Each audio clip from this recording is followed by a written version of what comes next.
একটা মেয়ে সবকিছু ঢেকেছে, মনে করেন চোখটা ঢাকে নাই, এই চোখ দুটো দেখেই একটা ছেলে তার প্রেমে পড়তে পারে। একটা ছেলে হিসেবে বলছি, এটা সম্ভব।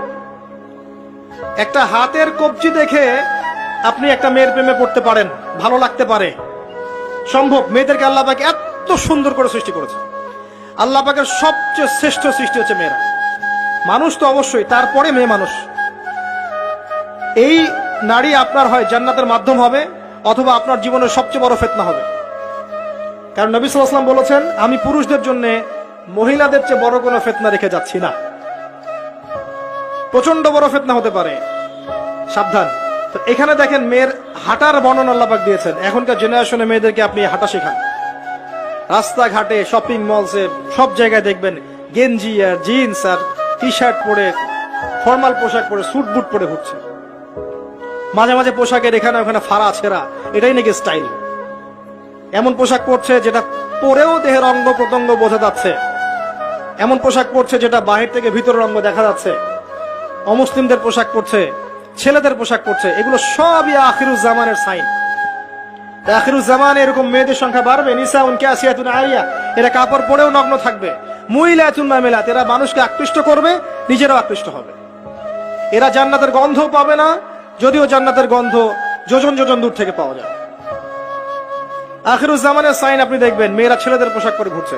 এখন এই শুআয়ব আলাইহিস সালামের মেয়ের মতো এদেরকে কে লজ্জা শেখাবে? নাই লজ্জা শরমের বালাই। স্যার ক্লাস নিচ্ছে, সে গোল হয়ে বসে আছে, কোচিং করছে। টিচার গায়রে মাহরাম, সে ক্লাস নিচ্ছে, পড়াচ্ছে, গোল টেবিল করে বসে আছে মেয়েরা। দেখবেন কারো গায়ে হিজাব নাই, সালোয়ার কামিজ পরে ক্লাস করছে এবং দেহের অঙ্গ প্রত্যঙ্গ বোঝা যাচ্ছে। এবং কোন কোন সময় দেখবেন টিচারও সুযোগ নিচ্ছে, গায়ে হাত দিচ্ছে, বলছে ও তো আমার মেয়ের মতো। হ্যাঁ, আমরা তো ইউনিভার্সিটিতে পড়েছি।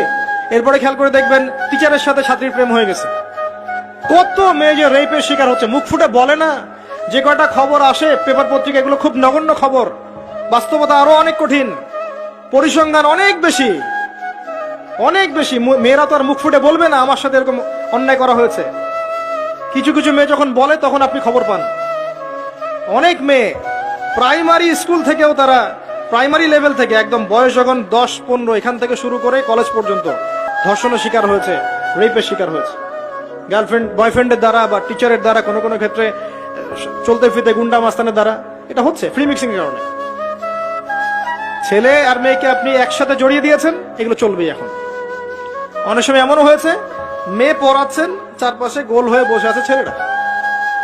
আর কখন আমরা এমনও দেখেছি যে কলেজে মাঠের মধ্যে বসে আছে ছেলে মেয়ে একসাথে গোল হয়ে, গ্রুপ স্টাডি। মিথ্যা কথা বলছে? Group study. কলেজে আন্দোলনের সময় দেখেছি, কোন দাবি নিয়ে আন্দোলন হচ্ছে, দেখবেন যে এই যে ছেলে শুয়ে আছে মেয়ের কোলে মাথা দিয়ে, মনে হচ্ছে সে যেন তার স্ত্রী মনে হয়। এগুলো কি?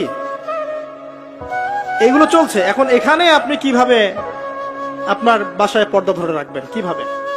কিভাবে সম্ভব?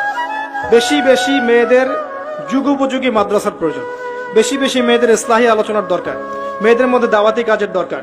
এবং মেয়েদেরকে অনেক সময় দাওয়াতি কাজের অভাবে ভুল দাওয়াত দিয়ে বাড়ির থেকে বের করে নিচ্ছে, মাহরাম ছাড়া সফর দিচ্ছে। খেয়াল করে দেখেন, এমন অনেকও জামাত বের হচ্ছে মাহরাম ছাড়া জেলায় জেলায় সফর, দলিল দিচ্ছে এটাও নাকি জিহাদ। নাউযুবিল্লাহ। কিভাবে হচ্ছে? কারণ আমরা যেহেতু ওদের দাওয়াতটা কমিয়ে দিচ্ছি, মেয়েরা মেয়েদের মধ্যে দাওয়াতি কাজ করছে না, দাওয়াত সংকীর্ণ, বেদাতীরা এবং ভ্রষ্ট যারা পথভ্রষ্ট, এরা ওদেরকে ঘর থেকে বের করে নিচ্ছে, ইসলামের নামেও বোরখা পরিয়েও বের করে নিচ্ছে। খুব অবস্থা খারাপ। আপনি খেয়াল করেন, দেখবেন এগুলো ধরতে পারবেন।